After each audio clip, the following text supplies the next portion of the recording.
요즘 한국에서는 조물주 위에 건물주라 그러죠. 땅을 소유한 사람이 최고입니다. 가진 자의 세상이라는 거죠. 룰라의 이상민이라고 하는 가수를 아십니까? 70, 80 세대는 아니지만 30, 40대 사람들은 아마 다 잘 아는 그런 유명한 가수입니다. 요즘 그 사람에 대한 이야기가 많이 나오는데 그 이유는 그가 망했기 때문이죠. 망해서 빚을 많이 졌기 때문입니다.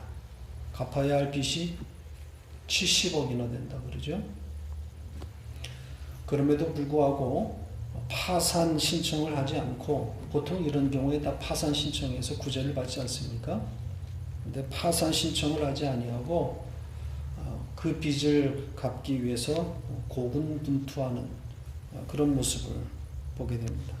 그래서 이제는 노래하는 가수보다는 예능 프로그램에 돈을 더 벌 수 있어서 그런지 예능 프로그램에 더 많이 출연하고 있습니다. 채무 때문에 이런 방송 출연료도 직접 수령하지 못한다 그러죠. 몽땅 채권단에게 가고, 그리고 이제 채권단의 관리하에서 일정액만 생활비 명목으로 받아 사용한다 그럽니다. 한때 정말 잘 나갔던 그는 강남 한복판, 청담동 108평짜리 고급 주택에서 살았다 그러죠. 또 전세 비행기를 동원해서 지인들과 함께 또 파티도 열었었던 그런 사람이 지금은 월세로 전전하고 있습니다. 지금 추세로 빚을 갚아 나간다면 한 2년 정도 걸릴 거라 그럽니다. 돈을 잘 벌기는 잘 버는가 봐요. 70억을 2년 내에 갚을 수 있다 그러니까요. 그가 빚을 다 갚은 후에 다시 수중에 돈이 들어오면 어떻게 될 것 같습니까? 어디에다 가장 우선적으로 돈을 쓸 것인가 어렵지 않게 예상이 되죠? 잘 모르시겠어요? 아마도 이사하지 않아도 될 그런 안정적으로 거처할 수 있는 그런 거처부터 마련하지 않겠습니까? 그 108평짜리 살던 그 집이 얼마나 그립겠습니까? 밴쿠버에서 부동산 중개업을 하는 제 고등학교 선배가 한 분 계십니다. 이름을 대면 금방 알 수 있는 분인데, 10수년 전에 코키틀람에 아주 근사한 집을 지었습니다. 가지고 있던 돈과 또 은행에서 융자 받은 돈을 합쳐서 집을 잘 지었다 그럽니다. 그런데 밴쿠버의 부동산 경기가 바닥이었을 때 집을 팔아야만 하는 그런 상황이 온 겁니다. 자녀들 학비와 생활비, 그리고 그 은행 몰기지를 함께 갚아 나가기에는 역부족이었던 그런 상황이었던 것 같아요. 그래서 돈을 많이 들여서 지은 고급집인데 부동산 경기가 없었기 때문에 헐값에 팔아야만 했었습니다. 집을 팔아서 은행 융자 정도밖에는 메우지 못했다 그럽니다. 이런 집을 깡통집이라고 그러죠. 융자 갚고 나면 돈이 하나도 남지 않는, 가지고 있던 모든 것을 다 털어서 집을 지었는데 어느 날 집이 날아가고 이제 돈도 없는 그런 신세가 되고 만 겁니다. 아마 지금쯤 그 집이 아마 2밀리언 넘는 그런 집이 될 것, 그 정도로 잘 지은 집입니다. 이렇게 집을 잃어버린 그분이 한동안 그 집 근처에는 가지도 못했다 그러죠. 너무 힘들어서. 직업이 부동산이다 보니까 어쩔 수 없이 또 그 근처를 가게 되는 경우도 있었겠죠. 그 심정이 어떻겠습니까? 아마 이 선배의 머릿속에는 언젠가는 이 집을 내가 꼭 되찾으리라. 이를 꽉 물게 되는 그런 시간이었을지도 모릅니다. 지금 그 집을 도로 찾았는지는 잘 모르겠어요. 제가 묻지를 않아서. 뭐 부동산으로 꽤 잘 나가시는 분이기 때문에 만약 그 집이 매물로 나왔다면 되찾을 수도 있었을 겁니다. 그때 그렇게 고생하면서 뒷바라지했던 자녀들이 이제는 성년이 되었고, 특히 음악을 전공하는 딸은 미국 줄리어드를 졸업하고 직업 연주가가 돼서 이제 프로가 됐습니다. 최근에 그 선배는 밴쿠버 모 교회의 장로님까지 되셨습니다. 소위 경사가 겹친 거죠. 요새 그 선배 아마 사는만 날 겁니다. 이런 이야기를 들으면 사람들은 한결같이 이 사람을 복받았다 이렇게 말할 겁니다.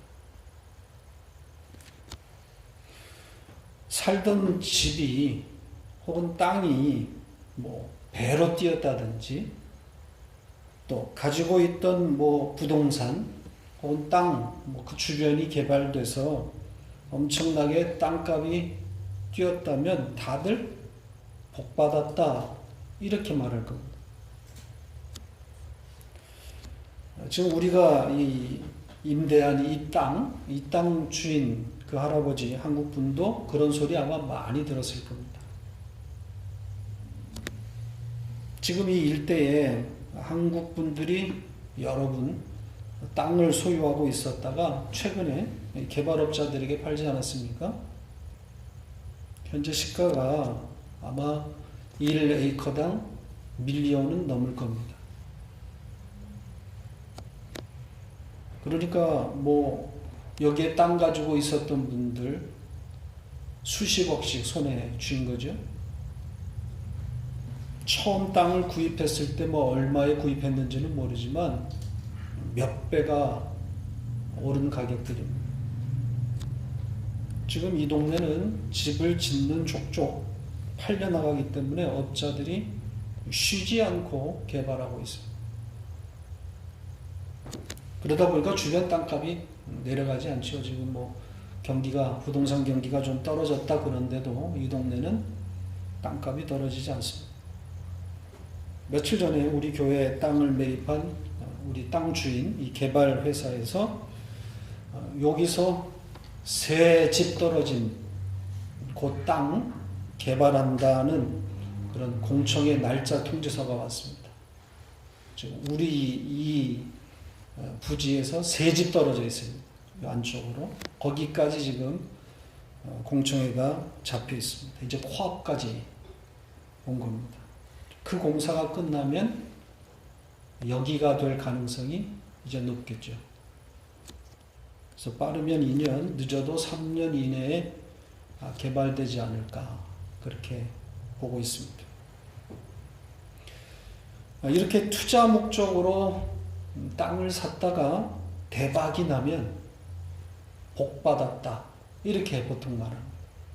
세상만 그렇게 말하는 것이 아니라 교회도 그렇게 말하고 있죠. 또 주변에서 다 복받았다고 하니까 교회에서들 다 복받았다 그러니까 얼떨결에 본인이 복받은 사람이 되는 것이고 그 대가로 어떻게 해야 되는 거예요? 네, 헌금해야 되는 거죠. 저도 이와 비슷한 경험이 있습니다. 몇 년 전 이야기인데 아버초대에서 목회하고 있을 때 헌금을 약속받은 적이 있었습니다. 그래서 한동안 아버스푸드 근처 땅을 보러 다닌 적이 있습니다. 헌금하겠다고 하는 그분도 개발업자인데 한국에서 대박이 난 겁니다. 투자가들을 모아서 수백억을 핸들링하는 그런 재정 담당이었던 분인데 서울시로부터 세빛둥둥섬 독점 임대 계약권을 딴 겁니다. 서울시와 효성건설 간에 이루어진 합의인데 이분은 효성건설이 절대적으로 밀고 있었던 분이라 게임이 끝난 거죠.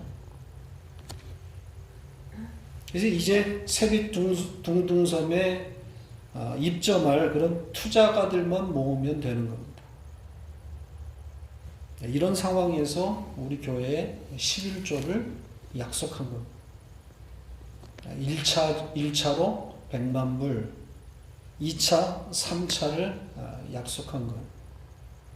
그래서 우선 땅을 사놓으면 건물을 지어주겠다 이렇게 약속을 받은 겁니다. 처음에는 반신반의하고 큰 기대를 하지 않았지만 나중에는 정말 가슴이 뛰더라고요. 그 주에 계약이 되는 대로 돈을 송금하겠다고 하는데 안 그렇겠어요? 어떻게 됐을 것 같아요? 빨리 당연히 안 됐죠. 그 돈이 들어왔으면 지금 요 모양 요 꼴이겠습니까? 계약이 이루어진다고 하는 그 주간 사건이 터진 겁니다. 세빛둥둥섬과 관련된 스캔들이 터진 겁니다.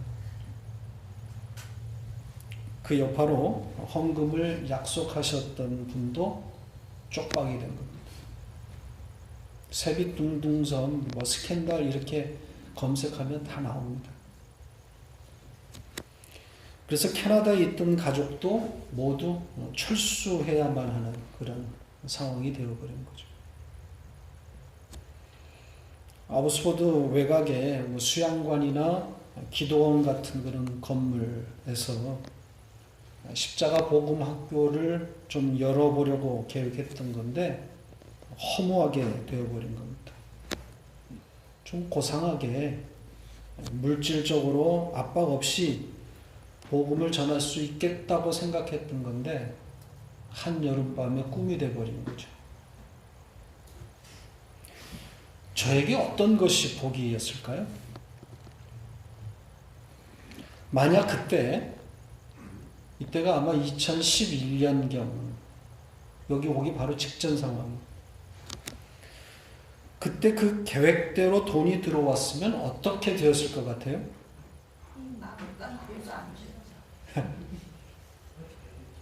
더 잘 됐을 것 같죠? 예. 돌아보면 복음에 대해서 제가 미숙한 상태에다 그때 돈이 들어왔으면 아마 저는 돈 지랄했을 것 같습니다. 십자가 복음과 돈이 혼동되었을지 모릅니다. 야, 복음을 전하니까 복음을 알게 되니까 이제 하나님께서 돈을 주시는구나 이렇게 생각했을지 몰라요. 오늘 주제가 땅에 관한 겁니다. 이제 땅의 실체를 또 공부하게 되는 거죠. 지난주에 개구리에 뒤덮인 세상에 대해서 공부했는데 땅의 실체, 이 세상의 실체를 담고 있는 내용이라고 그랬죠. 오늘 이 세 번째 재앙도 같은 내용이라고 생각하시면 됩니다. 역시 땅의 실체를 보게 되는 거죠. 시작해 보겠습니다. 하나님께서 모세에게 어떤 지시를 내리십니까? 아론에게 시켜서 지팡이를 들어 땅에 티끌을 치라 명합니다. 그러면 그 티끌이 애굽 땅에서 이가 될 것이라고 그러죠. 여기 이라고 번역을 했는데 이가 뭔지는 아시죠? 모르십니까? 그런 거 있어요. 몸에 붙어 있는. 우선 이 부분부터 좀 확인하고 가죠. 이 can이라고 하는 단어인데 성경에 딱 한 번 등장합니다. 시편 105편에 한 번 더 등장하지만 이거는 출애굽기 8장에 오늘 이 재앙을 그냥 단순하게 인용한 겁니다. 그러니까 이 단어는 딱 한 번 여기에 등장을 하는데 사전을 찾아보면 이 can이라고 하는 이 단어는 모기로 번역이 되어 있어요. 사전적인 의미는 모기입니다. 이 혹은 뭐 벼룩, 빈대 이렇게 쓰여진 그 고대 문헌이 있는지는 알 수 없지만 사전에 보면 모기입니다. 그러니까 땅에 티끌을 쳤더니 그 티끌이 모기로 변해서 사람과 가축을 물어버리는 겁니다. 이 세 번째 재앙은 땅의 신, 땅신, 지신, 셋과 관련이 있다고 그랬죠. 지난주에 쭉 그 신의 이름들을 제가 열거했잖아요. 이 사람들은 이 땅이 좋은 것, 생명을 주기 때문에, 생명을 내놓기 때문에 이 땅을 주관하는 신을 섬겨요. 땅신. 어디나 지신들이 있단 말이죠. 사실 땅은 그 자체로 신비합니다. 농사 지은 분들은 잘 아실 거예요. 이 텃밭만 가꾸어 봐도 땅이 얼마나 생명력을 가지고 있는지 아실 겁니다. 땅이 씨를 품으면 생명을 잉태합니다. 요즘 이제 텃밭을 또 준비하고 있는데 제가 심지도 않았는데 쑥갓, 상추 그리고 겨자가 싹을 틔워서 올라왔어요. 작년에 우리가 심었던 것들인데 거기서 자연적으로 떨어졌던 씨를 땅이 한 해 동안 품고 있다가 지금 싹을 틔우고 있는 겁니다. 얼마나 신기한 줄 몰라요. 이제 땅 없는 곳에서는 못 살 것 같아요. 큰일입니다. 여기서 나가면. 이렇게 좋은 땅인데 이 땅이 담고 있는 의미는 그렇지가 않아요. 생명력이 있어 보이는 땅인데 그래서 땅을 섬기는데 사실은 그렇지가 않단 말이죠. 여기에 이 티끌로 번역된 단어가 아파루입니다. 아파루는 흙이에요. 흙. 그러니까 티끌로 번역할 단어가 아니라 흙이라 번역하는 것이 더 맞아요. 그러니까 흙이 모기, 이를 내고 있는 거란 말이죠. 그러니까 생명을 품고 있는 것 같으나 사실은 뭐라는 거예요? 생명. 모기 생명 없음이라는 물어 죽이는 거란 말이죠. 자, 이 흙, 이 아파르를 좀 추적해 보겠습니다. 이 단어가 제일 먼저 등장하는 곳으로 가보죠. 창세기 2장 7절입니다. 같이 읽겠습니다. 여호와 하나님이 땅에 흙으로 사람을 지으시고 생기를 그 코에 불어넣으시니 사람이 생명이 되니라. 사람이 흙에서 왔다 그러죠. 아파르에서 온 것. 하나님께서 이 아파르를 가져다가 인간을 지으셨다는 거예요. 그런데 이 아파르 흙을 아담이 선악과를 따먹자 하나님이 그걸 어떻게 바꿔버리는 겁니까? 이 아담이 선악과를 따먹자 이 아파르 흙은 뱀의 식물로 바뀝니다. 그렇죠?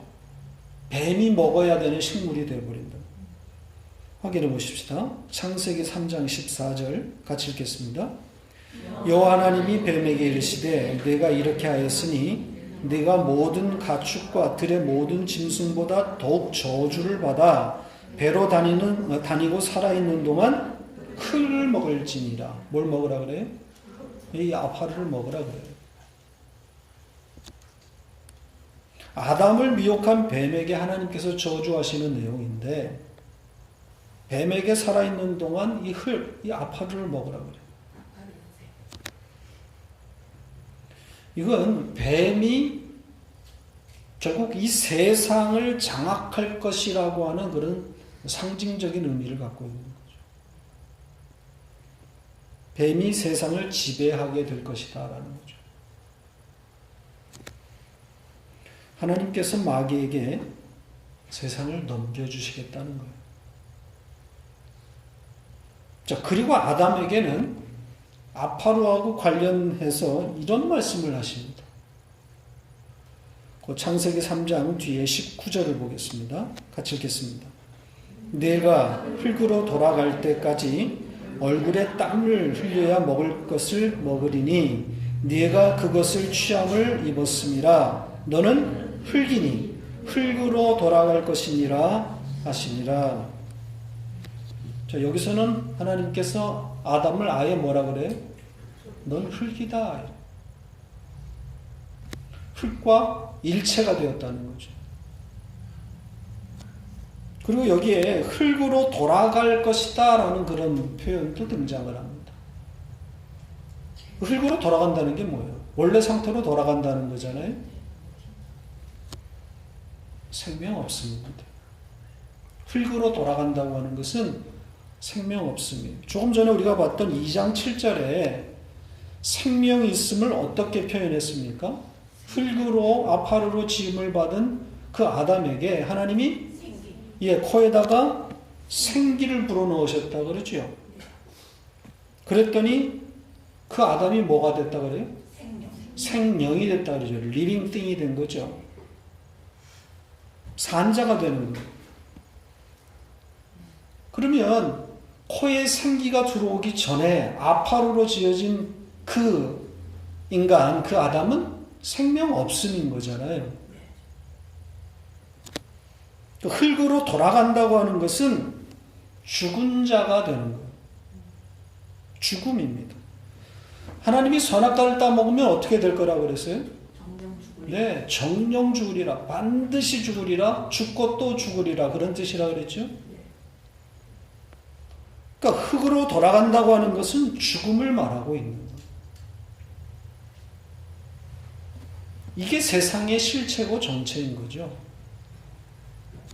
흙 자체는 생명력이 있어 보이지만 생명 없음인 겁니다. 이 땅, 이 세상은 생명 없음이에요.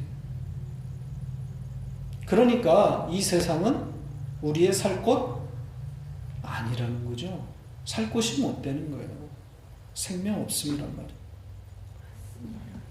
성도는 이 땅이 주는 기쁨과 즐거움으로 사는 존재가 아닙니다. 땅이 내는 양식을 먹는 존재가 아니에요. 땅에서 나는 음식을 먹을 사람들이 아닙니다. 하나님의 백성은 하늘이 주는 기쁨과 즐거움으로 사는 거죠. 하늘이 내는 하늘 양식을 먹고 사는 사람들이에요. 그걸 먹어야 되는 거예요. 레위기 11장에 율법의 그 음식 규정 중에 아주 재미난 그런 규정이 있습니다. 곤충과 벌레에 대한 규정인데 한번 가서 보십시다. 레위기 11장 20절로 25절 하나님의 백성은 어떤 음식을 먹어야 되는가? 같이 읽겠습니다.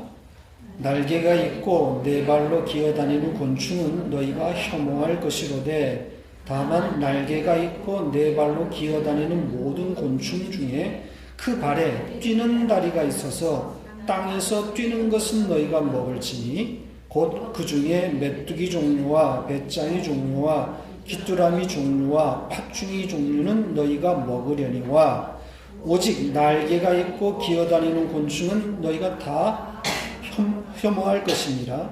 이런 것은 너희를 부정하게 하나니 누구든지 이것들의 주검을 만지면 저녁까지 부정할 것이며 그 주검을 옮기는 모든 자는 그 옷을 빨치니 저녁까지 부정하리라. 이스라엘 백성이 먹지 말아야 할 곤충과 먹을 수 있는 곤충이 나옵니다. 날개가 있고 네 발로 기어다니는 곤충 먹지 못합니다. 그런데 예외적으로 먹을 수 있는 그런 곤충들이 있지요? 어떤 것들입니까? 메뚜기, 네, 그 다음에 배짱이 종류, 그리고 귀뚜라미, 팥중이 이런 것들은 먹을 수 있다. 귀뚜라미 먹습니까? 네. 메뚜기는 먹습니까? 네. 왜 메뚜기는 먹는데 귀뚜라미는 안 먹지? 예. 이 팥중이는 여치과에 속한 여치 같은 겁니다. 먹을 수 있는 이유가 뭡니까? 네, 그 먹을 수 있는 그런 곤충을 먹을 수 있는 이유가 나와 있지요. 뭐라고 되어 있습니까? 예, 이런 곤충은 그 발에 뛰는 다리가 있어서 땅에서 뛰는 것은 먹을 수 있다고 되어 있어요.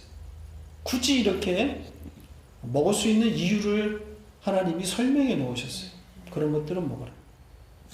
그러니까 땅에서 기어다니는 벌레는 먹지 못하지만 그 발로 팔짝 뛰는 곤충은 먹어도 되는 겁니다. 자, 이걸 흙과 연관지어서 한번 생각해 보세요. 흙에 아파르에 붙어 사는 곤충은 먹지 못합니다. 그런데 다리가 땅에서 팔짝 뛸 수 있는 그런 다리를 가진, 그래서 공중에 날 수 있는 곤충은 먹어도 되는 거예요.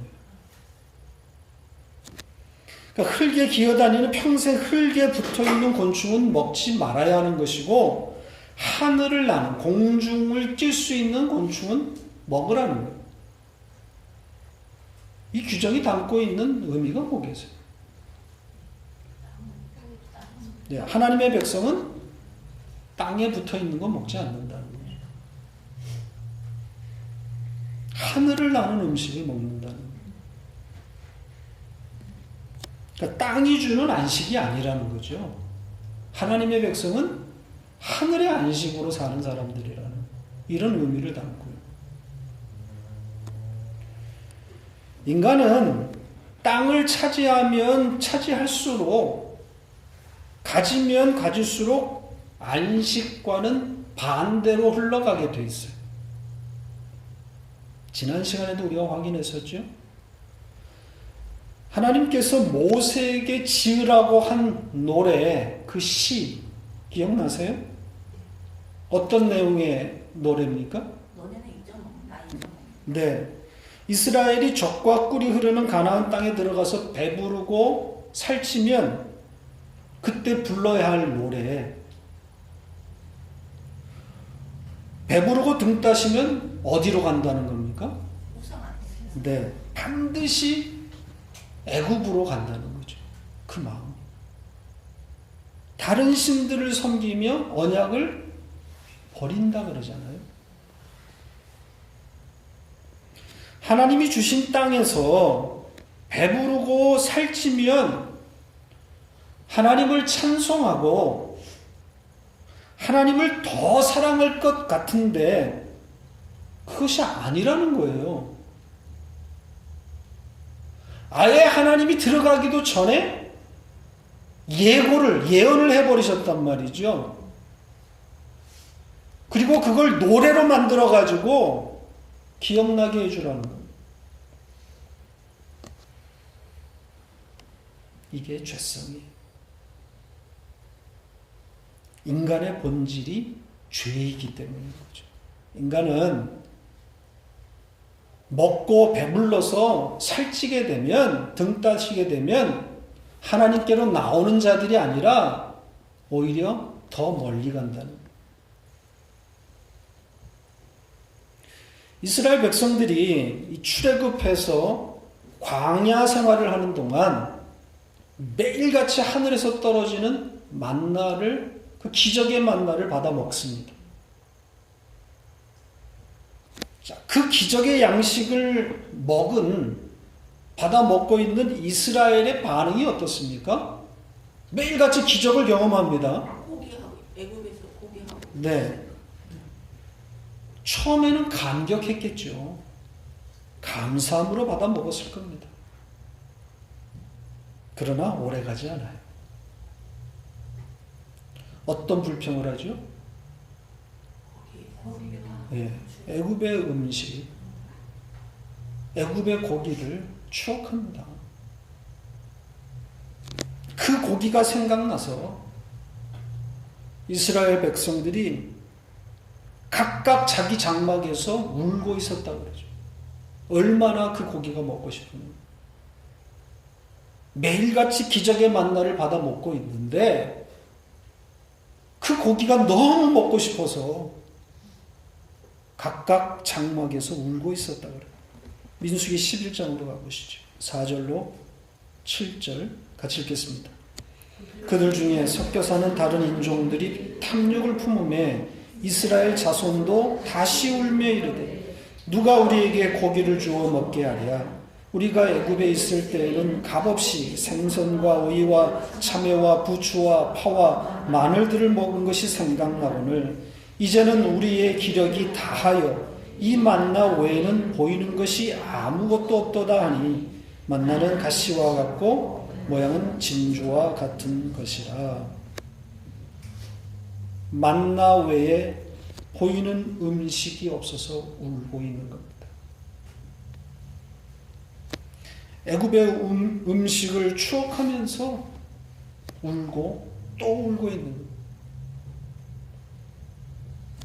그 애굽의 음식, 그 땅, 그 세상이 주는 음식을 그리워하도록 미혹하는 자들이 등장하죠. 누굽니까?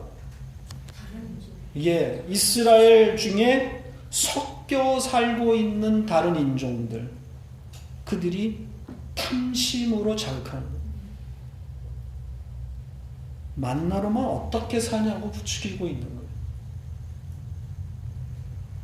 기적이고 나발이고 고기도 주지 않는 신은 진짜 신이 아니라고 지금 미혹하고 있는 거죠. 그런 거짓말에 속절없이 이스라엘이 미혹되어 버리는 겁니다. 오래 걸리지 않아요. 섞여 사는 다른 인종이 탐욕을 가지고 거짓말하면 그냥 쓰러진단 말이에요. 고기를 주어야 참 하나님이라고 생각하게 되는 거죠. 자, 이런 이스라엘 하나님이 어떻게 하시죠? 다 죽여버립니까? 메뚜기 내려가지고. 네. 아니죠? 우리가 하나님이라면 싹 쓸어버렸을 거예요. 그런데 그렇게 안 하신단 말이죠. 그 다음날 하나님께서 이스라엘 진영에 메추라기를 쏟아줍니다. 얼마나 많이 주셨는지 이스라엘 각 진영으로부터 사방으로 하루길 갈 수 있는 그 거리만큼 메추라기를 쏟아줍니다. 하루길 얼마 갈 수 있습니까? 수십 킬로 갈 수 있는 거죠. 사방으로 메추라기를 쏟아줍니다. 그러니까 사방으로 길이가 수십 킬로고 그리고 그 고기의 두께가 얼마나 돼요? 2규빗이라고 그러죠. 90cm. 두께가 90cm입니다. 수십 킬로, 사방 수십 킬로에 90cm의 메추라기가 쌓여있는 겁니다. 그렇게 쏟아주시고 그걸 양껏 취해서 먹으라 하십니다. 이때 이스라엘 백성들이 얼마만큼 고기를 취했는지 아십니까? 얼마나 수확했는지 성경은 기록하고 있습니다. 민수기 11장 32절로 34절 같이 읽겠습니다. 백성이 일어나 그날 종일 종야와 그 이튿날 종일토록 매출하기를 모으니 적게 모은 자도 10호멜이라. 그들이 자기들을 위하여 진영 4면에 펴두었더라. 고기가 아직 이 사이에 있어 씹히기 전에 여호와께서 백성에게 대하여 진노하사 심히 큰 재앙으로 치셨으므로 그곳 이름을 기브롯 핫다와라 불렀으니 욕심을 낸 백성을 거기 장사함이었더라. 아주 흥미로운 그런 내용. 이틀 동안 60만이나 되는 이스라엘 백성이 자녀들까지 하면은 한 200만 정도 되는 거죠. 그들이 나가서 최소한 얼마씩 거뒀다고요? 10호멜 이상씩 거뒀. 한 호멜이 얼마인지 아십니까? 한 호멜은 큰 말 한 마리가 질 수 있는 양이에요. 그래서 현대 계량으로 하면 220리터 정도 됩니다. 자기가 지지도 못하네. 그러니까 10호멜을 가져왔다는 얘기는 한 사람당 2톤 이상씩 거둔 거예요. 이틀 동안에 나가가지고 어마어마한 겁니다. 그러니까 집집마다 10수톤씩 매출하기를 쌓아놓은 거예요. 자, 그런데 하나님께서 이렇게 고기를 베푸신 후에 어떻게 하고 계십니까? 이 부분이 이상하지 않습니까? 그렇게 먹여놓고 씹히기 전에요. 예, 그 고기가 이빨 사이에 씹히기 전에 하나님이 어떻게 하십니까? 진노. 치십니다. 큰 재앙, 진노하셔서 큰 재앙으로 치셨다고 되어 있습니다. 고기를 줘놓고 고기를 못 먹고 장막에서 징징 울고 있는 그들이 고기를 보니까 환장한 거 아닙니까? 그래서 그렇게 미치도록 쌓은 건데 그랬다고 또 하나님이 화를 내셔요. 왜 하나님께서 진노하셨다고 그래요? 왜 죽이셨다고 그럽니까? 예, 욕심입니다. 욕심 때문이래요. 탐심이라는 거예요. 아니 고기를 그렇게 굶겨놓고 고기를 조금 준 것도 아니고 그렇게 많이 줬으니까 눈이 뒤집힌 거 아니에요? 누구든지 그럴 수밖에 없잖아요. 근데 그랬다고 하나님이 또 죽여버리신다. 이게 뭐냔 말이에요. 욕심이 죄니까. 만나를 주었더니 고기를 달라 하고 고기를 주니까 탐심으로 가더라는 거죠. 인간이. 탐심이 뭡니까? 탐심의 실체가 뭐예요? 예, 우상숭배입니다. 자기를 위하여, 여기도 나오잖아요. 자기를 위해서 쌓았다고. 자기를 위하여 자기 곳간을 채우는 거죠. 인간은 배부르면 이곳으로 가요. 세상은, 여기 지금 섞여 있는 인종은 세상, 마귀의 권세를 말하는 거예요. 그 탐심을 우리에게 반복적으로 가르칩니다. 속삭여요.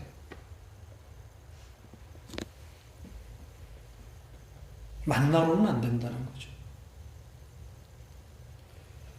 그러면 하나님의 백성은 속절없이 그 거짓말에 넘어갑니다.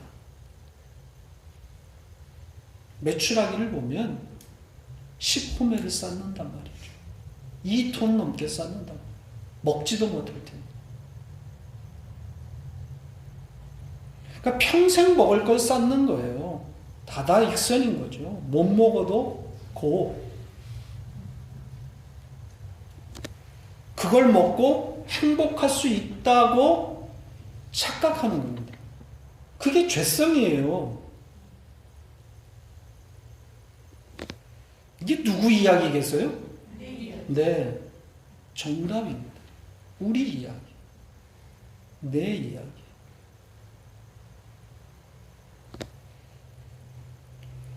끝이 없습니다.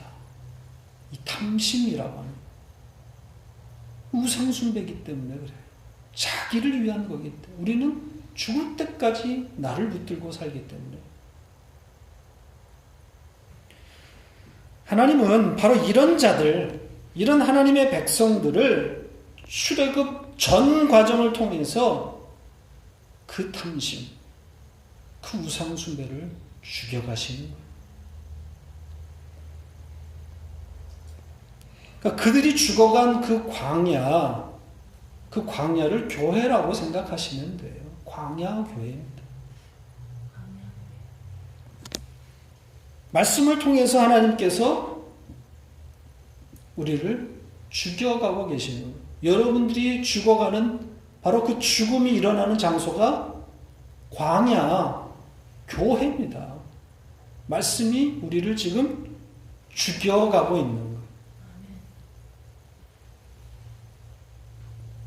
그렇게 세상에 대해서는 죽고 하나님께는 산 자로 지금 만들어가고 계시는 거죠. 그러니까 세상이 우리에게서 떠날 때, 그 세상이 우리에게서 떠나갈 때 애석해하지 말고 잘 받아가세요. 내게서 건강이 떠나갈 때 애석하지요. 그러나 너무 애석하게 생각하지 마세요. 잘 받아들이세요. 자식 때문에 너무 아프다고 하시는데 왜 그런 일이 일어나야 하는지 잘 생각해 보세요. 출애굽입니다. 세상에 대하여 죽고 하나님께 산 자로 만들어가는 과정을 지금 우리는 교회에서 말씀으로 지금 겪고 있는 거예요.